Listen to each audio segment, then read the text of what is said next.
Donald Trump almost ignored the topic of the war in Ukraine in his traditional annual address to Congress. The main topics were the economy and the security of American borders. Moreover, the United States even tried to remove from the Ukrainian resolution at the UN the points about territorial integrity, internationally recognized borders, and a just peace based on international law, claiming that these allegedly hinder the current negotiation process. But the General Assembly did not accept this proposal and by an overwhelming majority supported the Ukrainian resolution.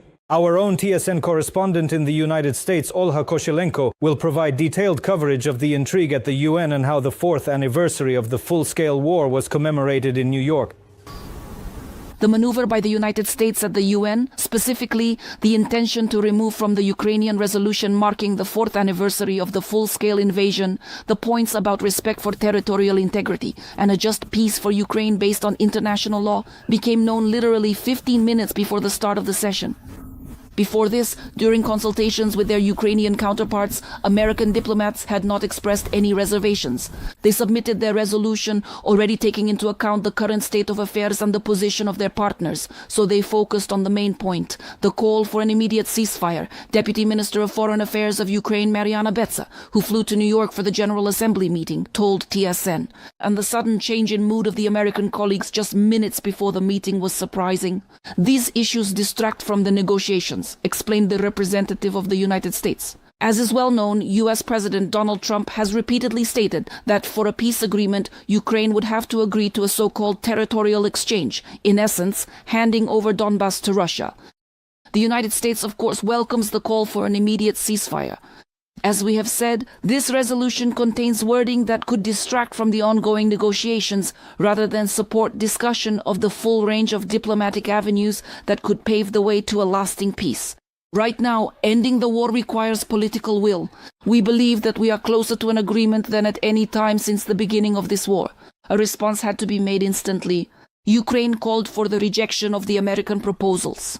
They were put to a separate vote, and 11 countries sided with the United States. Among them are Russia, Belarus, Hungary, Israel, and several African countries.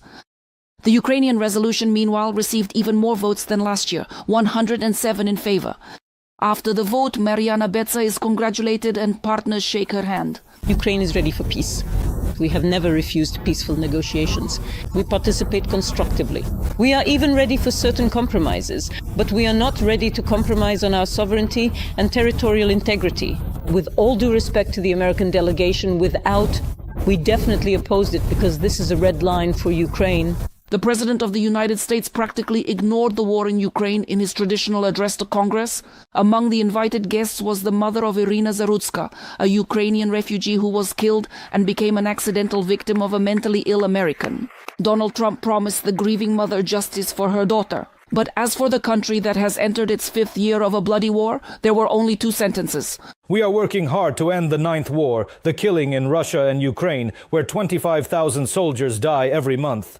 Just think about it. A war that would never have happened if I had been president. It never would have happened. Ukrainians in New York marked the 4th anniversary of the full-scale invasion with a rally in Times Square. The crowd was made up mostly of women and children, and Yulia is originally from Mariupol. In the first days of the occupation, she fled from there and evacuated her parents, but her heart remained there. Orphans. Everyone who is in Mariupol will understand me now. And honestly, today was a very deeply sentimental and emotional day. I really want to go home. I hope that someday we will go. Unfortunately, the house is gone, but I still want to walk along our streets. A man with a distinctly Ukrainian name, Sviatoslav, is an American born in New York. On his shoulders is a flag signed by Ukrainian soldiers whom he and his friends are helping. I help. I do what I can. I send drones, but the fact that America isn't helping, I've already made my peace with that. Now Ukraine has to help itself. So... Accepted it? I've already come to terms with it. I come twice a year, but my partner is constantly going to the east. These are the Kraken soldiers.